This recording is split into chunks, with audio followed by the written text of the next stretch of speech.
El principal factor de predicción del niño buen lector, del niño lector con competencia, es el dominio de su lenguaje oral materno. Es decir, en otras palabras, el lenguaje materno oral predice la buena lectoría del niño. A mejor lenguaje oral, mejor lectoría.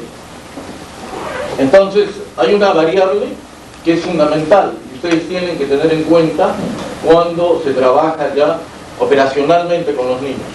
Es el dominio del lenguaje oral materno, que en el Perú alcanza, ¿no?, a veces niveles de desorganización y desestructuración ligeramente esquizofrénicos, porque a veces alfabetizamos en una lengua que no es la materna del niño.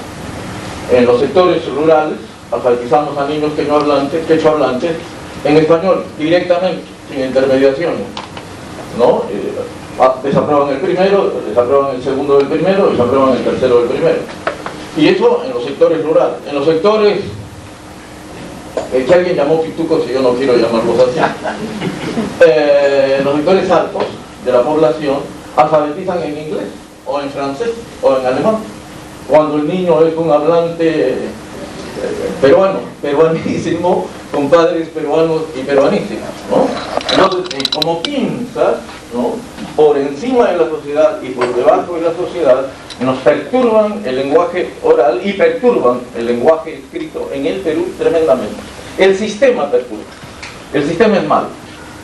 Y es tan malo que yo hace más de 9 años, 9 a 12 años, he venido publicando por partes en las revistas de psicología, ciencias del comportamiento, resultados de investigaciones sobre la lectura en nuestros jóvenes, recién ingresados a la universidad y por ingresar a la universidad. O sea, los chicos que están en las academias de ingreso, esas perturbadoras instituciones, y chicos que han ingresado ya a la universidad. Y lo que he reportado sistemáticamente, pero nadie lo ha leído, ¿no?, es que el Perú, en ese nivel de escolaridad superior, es un país, y escuchen la frase, porque me gusta hablar claro, de analfabetos funcionales. O sea, ¿qué cosa es un analfabeto funcional? Es alguien que pasó por la escuela, aprendió a leer, pero tiene serias dificultades para el uso de la lectura como un instrumento para su desarrollo, para su realización social, para su aprendizaje, para su crecimiento. En lectura, en psicolingüística de la lectura, tendemos a dividir, a veces muy gruesamente, a los lectores, pero es fácil de entender, en 3 niveles, ¿no? El mayor nivel es el lector competente, que tiene competencia para la lectura, es el lector autónomo. El lector autónomo puede leer materiales escritos articulados, obviamente con su nivel cultural, con su nivel de formación cultural, y puede asimilarlos, encontrar la idea central, conectarle y elaborar con sus conocimientos previos, con su saber, etc., y explorar el texto y manejarlo. Ese es el lector autónomo. Ese es el buen lector. El segundo lector es el lector dependiente, que al mismo nivel de dificultad del texto, dentro de su marco cultural, tiene serios problemas para trabajar autónomamente el texto. Necesita que lo ayude. O sea, necesita el padrinazgo del profesor. Ya no es profesor. Es urgente la necesidad del profesor. No puede caminar sin la muleta del profesor. Y ya es adulto. El tercero es aquel que ni con ayuda del profesor lee adecuadamente. Es decir, es el que se orienta al fracaso o a una reducción muy fuerte de los rendimientos educativos. En una universidad privada, que no voy a mencionar, en primer lugar, todos los resultados en el Perú son homogéneos en las universidades privadas, estatales, etc. En alguna universidad privada, por ejemplo, los rendimientos señalaban que no aparecían chicos lectores autónomos. Todos eran deficientes o dependientes. Los dos últimos niveles, y no el nivel superior. Y encontramos 2, de una muestra muy grande de algunos cientos, que eran lectores independientes, lectores autónomos, lectores con capacidad. no habían estudiado secundaria en el Perú, la habían estudiado en otra parte, porque nos dio tanta curiosidad por identificarlo que fuimos a ver sus antecedentes escolares. Bueno, señalo esto porque, Dios mío, no ha sido necesario de que en un marco político digan, lenguaje está mal, matemáticas está mal. Lo venimos gritando hace una década. Tengo investigación en matemáticas a las cuales no me voy a referir, ¿no? Que demuestra de que, a diferencia de otros países, donde el niño buen matemático y el niño mal matemático tienen una distancia enorme, en el Perú el bueno y el malo se parecen entre sí mucho. Es decir, el bueno es menos malo. Menos malo. Ahora se oye mucho esa palabra de menos malo. Es menos malo. Menos malo. Quiero señalar estas cosas porque los peruanos somos especímenes muy especiales, ¿no? En un marco político, ahora se habla de lenguaje, tiene significado político, entonces nos desesperamos, gritamos, aullamos y nos rasgamos las vestiduras.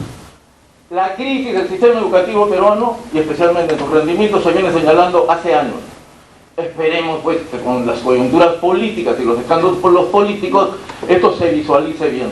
Pero estamos destrozando a generación tras generación de niños. Y lo estamos destrozando como sistema, ¿no? Porque los niños que leen mal no tienen la culpa. Los niños que tienen dificultades en su dominio del lenguaje oral no tienen la culpa. No hay políticas en el Perú respecto al bilingüismo. Y somos un país no solamente bilingüe, sino multilingüe. En Puno hay 3 códigos: aymara, quechua y español. Se alfabetiza en la práctica solo en español y los rendimientos son pésimos.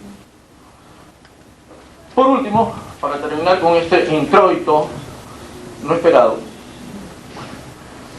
debemos decir de que el aprendizaje de la lectura, desde el punto de vista que me interesa a mí profesionalmente, cognitivo, psicológico, es la segunda gran revolución cognitiva en el individuo. Es una revolución cognitiva, es una transformación, es uno de los momentos más delicados y culmen en el proceso de desarrollo y de socialización del niño. La primera revolución cognitiva es el aprendizaje del lenguaje oral, ¿no? El niño adquiriendo la competencia lingüística, que es lo que vamos a ver, si es que tengo tiempo, en el proceso de adquisición del lenguaje. Esa es la primera revolución cognitiva. La segunda es la lectura. La lectura es la que va a culminar el proceso de, vamos a llamarlo entre comillas, socialización lingüística, de dominio de las bases culturales, de interacción con la cultura interpersonal, etcétera, en el marco de su sociedad. Y es un evento educativamente importante. Y es importante que se trate con la seriedad que el caso amerita. No es simplemente un problema de inicio de la escolaridad, es mucho más que eso. Es un problema de revolución y transformación de los sistemas cognitivos. Cuando digo transformación de los sistemas cognitivos, voy a entrar de lleno a mi tema, porque si no, me voy a pasar la hora y media en introitos. ¿De qué voy a tratar? De la adquisición del lenguaje, centrado en el lenguaje oral y en sus proyecciones en el desarrollo. Los 84 minutos y medio que me quedan son muy poco tiempo. Entonces voy a hablar, vuelvo a repetir, casi aforísticamente, ¿no? Aforismos son dichos contundentes, asertivos, ¿no? Que no se elaboran demasiado ni tienen muchas pruebas, ¿no? Pero no me queda mucha alternativa. Primero, cuando hablamos de la adquisición del lenguaje, que para la lectura es esencial, o hablamos a secas de la adquisición del lenguaje, hablamos del lenguaje oral, que es el predictor básico de la competencia lectora futura del niño. Tenemos que empezar por saber qué es lo que se aprende, porque este aprendizaje del lenguaje oral continúa en la lectura. En la lectura continuamos aprendiendo lenguaje, no hacemos otra cosa sino aprender lenguaje bajo un nuevo sistema de representación, visual, grafémico, las letras. Pero continúa el aprendizaje del lenguaje. No es otro aprendizaje, es el mismo, ¿no?, a un nuevo nivel de organización y movilizando nuevos recursos. Entonces tenemos que saber un poco qué es el lenguaje. El lenguaje es sencillamente un doble código multifuncional, un código de doble articulación. Es un código, un sistema muy complejo que articula una estructura muy limitada de sonidos, que es la segunda articulación. En perro, por ejemplo, hay 4 sonidos: el sonido P, el sonido E, el sonido RE y el sonido O. Esos 4 sonidos que forman parte de la estructura del sistema fonológico, de los fonemas de la lengua. La identificación de este sistema es fundamental para la lectura en nuestra lengua, porque la escritura en nuestra lengua es alfabética, es decir, nuestra escritura traduce la segunda articulación, los fonemas, a grafemas, convierte los sonidos, el sonido P, de pata, de pelo, se transforma en este grafema. Este grafema es esencial. Entonces, uno de los dominios que tiene que tener el niño es el dominio fonológico de su lengua. O sea, ese dominio fonológico no es un saber explícito, no es definir qué es un fonema, es un saber implícito, es una competencia por la cual el niño es capaz de discriminar entre P y B, ¿no?, entre P y F, a pesar de que son sonidos muy próximos.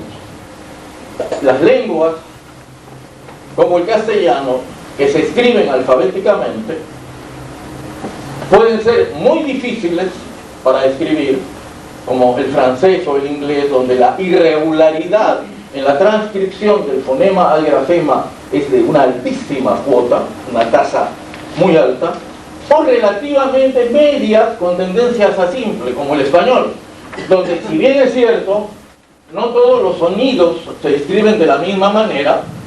Hay letras que no sirven para nada fonológicamente, ¿no?, como la H, por ejemplo, que no tiene ninguna función fonológica, solamente etimológica. Pero, a pesar de eso, nuestra correlación fonema-grafema es muy sencilla. Y eso hace que un niño que hable español, con buen desarrollo psicolingüístico de su español oral, pueda aprender rápidamente y fácilmente la lengua, porque hay poca carga en las reglas de transcripción. Lo que tiene que tener ese niño, y lo insisto, es dominio implícito de su lengua, implícito, que se traduce en lo que los psicolingüistas llaman conciencia fonológica, capacidad para poder penetrar en la palabra y discriminar en la palabra, en perro, las sílabas, los fonemas, capacidad para penetrar y discriminarlo, es decir, una utilización y aplicación operativa de sus mecanismos de discriminación.